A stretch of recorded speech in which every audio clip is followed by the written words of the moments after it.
Imagine building your entire identity around being a father only to have the world suddenly question if your child is even yours. That's the storm Prince Harry is facing right now, and the man who lit the fuse. Tom Bower, the ruthless royal biographer, who just dropped one of the most explosive claims in modern royal history. On live television, Bower declared that Archie, the little boy Harry proudly introduced as his firstborn, may not be his biological son. He didn't hedge, he didn't whisper allegedly. He said it like fact. And within seconds, the internet erupted. Then all of a sudden they say, but come on, we want our Californian kids to be prince and princess. It's beyond a joke. It's beyond a joke now. Well, it's king and queen of hypocrisy, isn't it? Yeah. I mean, they are the arch hypocrites. And what's so awful about the Commonwealth thing is that it's vital for Britain. It's important for the 54 nations who are part of it. And they have demeaned it by saying that it's all Empire Stroke 2 and the Netflix thing. But, of course, the greatest accusation of racism of the royal family is racist, which he then peddled back on Harry because he knew it was untrue. It was one of Meghan's many lies. And that is really what's so awful. And that's why Charles tried very hard, yet that will save the institution. Well, the problem is it's had none of the pickup as the Netflix series did. What did you make of the prince and princess thing? Because it felt very... King Charles's weakness. He should have signed the letters which prevented them taking the titles. And just in the same way that he can't decide, really, whether Harry should come to the coronation or not. I mean, clearly, as a father, he'd like him there, but this isn't about... The thing about Charles is so indecisive. He can't even, at the moment, decide whether he should wear a uniform or not on the coronation, or breeches. He wants to please everybody, and yet he poses as a confrontationist.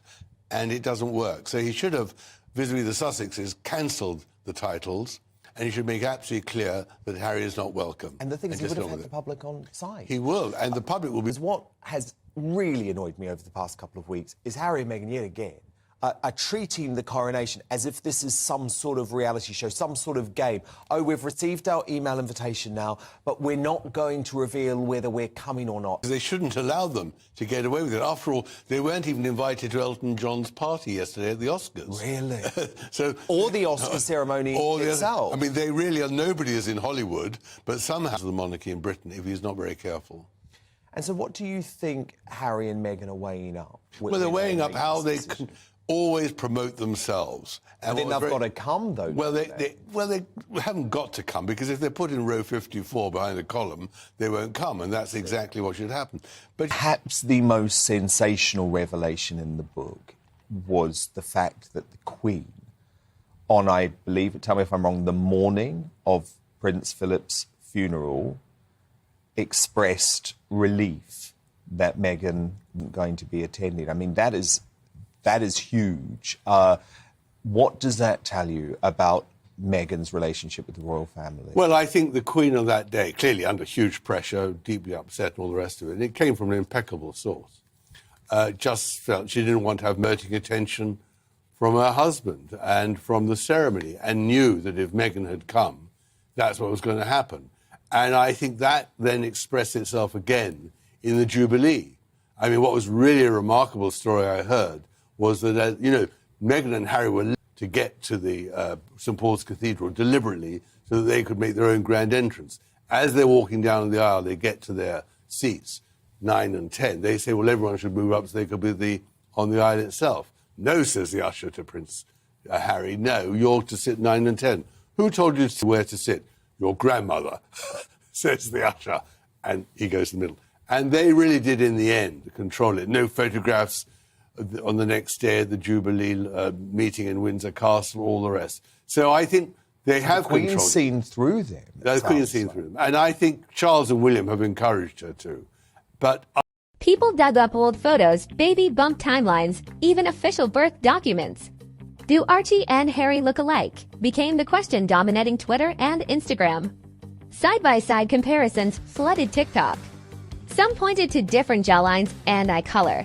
Others insisted the whole thing was conspiracy. And here's the kicker. This isn't just about family drama. For the monarchy, bloodlines mean everything. Titles, inheritance, even the line of succession all hinge on legitimacy. If Bower is right, it doesn't just rock Harry and Meghan, it shakes the very foundation of the crown. Meanwhile, Harry is reportedly spiraling. Neighbors say he's pacing their Montecito mansion, muttering to staff, furious one moment, broken the next. For a man who already lost his mother, his royal duties, and much of his reputation fatherhood was his anchor. If that's stripped away, what's left? Meghan, on the other hand, appears calm and calculating. Sources claim she's drafting legal threats and preparing for battle. Critics call it the classic Sussex dynamic: Harry panics, Meghan strategizes. And as always, the contrast makes headlines even juicier. And the palace, silence, no denials, no clarifications, nothing. For an institution obsessed with image, that silence speaks volumes. Did they already know, or are they letting Harry and Meghan drown in their own storm? And don't forget, this comes while the couple's Netflix and book deals already put their private lives under a microscope.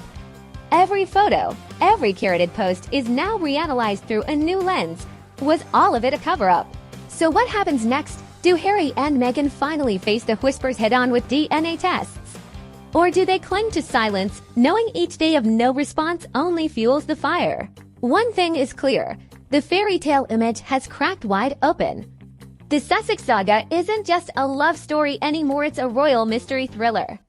And the world isn't just watching, it's dissecting, debating, and demanding the truth. Because in this story, the question isn't just about scandal.